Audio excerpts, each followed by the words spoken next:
Hello everybody, this is Party PD and welcome to the first episode of Dota Academy. Today we're here to talk about heroes. What are they? What are their attributes? What makes them strong? And what are their capabilities, as well as identifications? Now, the big thing about Dota 2 heroes is that every single hero in a game will be able to change it completely. Every hero has their specific counters as well. For instance, this hero has the ability to break passives, while others do not. So, for the big story behind it is that what hero do you want to pick at the start of your game? As a new player in Dota 2, Dota 2 offers a complexity meter, and in-game you will also see this complexity meter. Now, low complexity means that as a new player, you should be able to play these heroes with not big significant issues. Some of them still offer a bit of complexity at their low star complexity 1 rating. But those are heroes that after you complete a lot of these complexity 1 heroes, you can go into the point in which you do complexity 2 heroes, which will allow you to do some more significant details on certain heroes' abilities as well as their high damage capabilities that are usually monitored through the ability to play a tier 2 hero. The max complexity, being high complexity, would make it to where all your spells are needed for an exact team fight to occur. A lot of these heroes, both in complexity 2, 1, and 3, have high damage abilities used in what is known as a team fight, which will be explained in a different episode. But the high complexity heroes all have something that either makes a team fight extremely important with their abilities, or they have abilities that make the hero the most complex possible thing. For example, this hero named Rubik has the ability called Spell Steal, which is why he's listed as a tier 3 complexity hero, because you need to know almost every other hero in order to use the spell that you steal. And the other thing is Meepo. He is one unit that has 5 of himself, which means you would have to do something called micromanagement, which we will cover in a different episode. With the maximum complexity of heroes, you've got a pretty large pool to pick from for all complexities, excluding complexity 3, as complexity 3 is the hardest one and makes it very obvious and visible to show you what complexity 3 is. Next, we'll go into the types of heroes. Dota decides to divide them between 2 different things, a carry and a support. A support is focused purely on what exactly the name says. You try to support your carry player, as well as try to make the game easier for everyone else, including yourself. Supports usually use less gold on buying items that actually help them perform better, and instead buy items like a ward, or mechanism, sentry wards, or gem of true sight. All items in which we will cover in another episode. And a carry is much different, as they use their gold to then win the game, and they carry your support, you as a support, through your game. Now, the big thing about carry and support is that there are multiple kinds of supports. In Dota 2, this is defined as a hard support and a normal support. A normal support is a support that usually tries to focus on support-like items, like mechanism, pipe, force staff, as well as other things that could save your fellow carry and or support players. As a position 5, which is referred to as the hard support, you are usually a support that doesn't rely on having items in order to save heroes. So for example, heroes with stuns, or heroes with lockdown, or heroes with very good slows, as well as some heroes with nukes, which is another thing we'll cover in a different episode.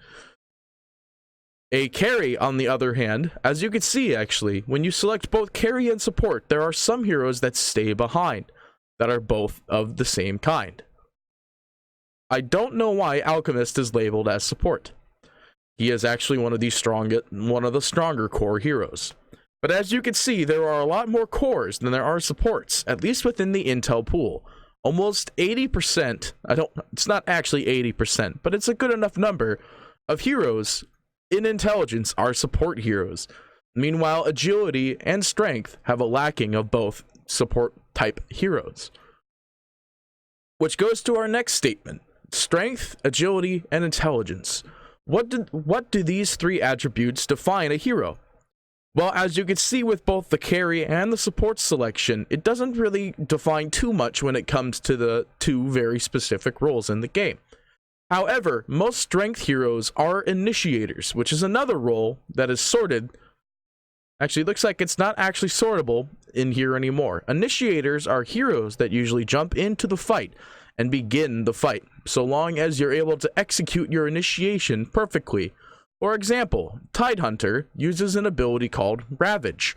This ability allows you to jump in and hit your ultimate, which is what your fourth ability is called, allowing you to deal immense amounts of damage and stunning heroes in a small AoE around your person, as well as collecting any units that could be further away, just so long as they're within the circle zone of your detonation ultimate. An initiator is one of the most important things in Dota 2. Most people try not to focus on initiators and focus on people that you use as a core in the off lane. The next most important thing is that there's also a core-esque ability known as Burst, or as an ultimate that'll also deal significant amounts of damage. For example, Skywrath Mage has an ability called Mystic Flare. This allows you to drop an extremely high damage magic ultimate going down on a specific target for 2.4 seconds, and at maximum level does 1600 damage. And if you get the right items with your Skywrath Mage, it could deal almost double that. Nukes are a very important thing when considering your draft, as well as your ability to play with other teams and teammates and the opposing enemy. These abilities are extremely important and very hard to understand, but in a later episode, once we explain all the mechanics, we will go over the details of every single Dota 2 hero in existence, including the new ones that will be coming out very soon. So the next big, most important thing that comes to the whole strength, agi, and intelligence-based lineup is that most supports are intelligence, while most cores are everything else. The big thing about this is that there are some periods of times within the game of Dota 2 that some cores that are labeled as core are actually supports, and some supports that are labeled as supports are as cores.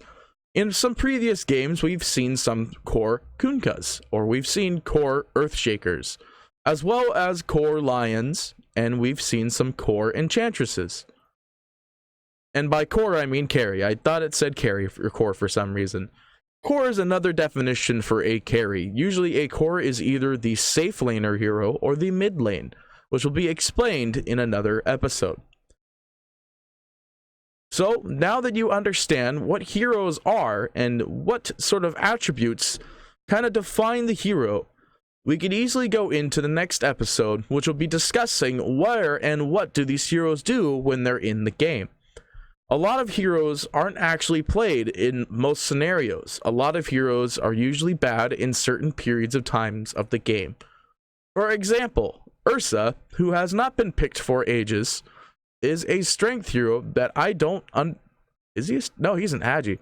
Is an agility hero that is just very terrible. His damage is very bad, and nobody really wants to play the hero, as he is pretty weak at the moment, and all of his abilities are pure physical damage, excluding his Q, which slows people, which you can get an item that does the exact same. A patch will be coming around for Dota 2 that should be changing this, which is a big thing about Dota 2. Patches happen almost constant enough.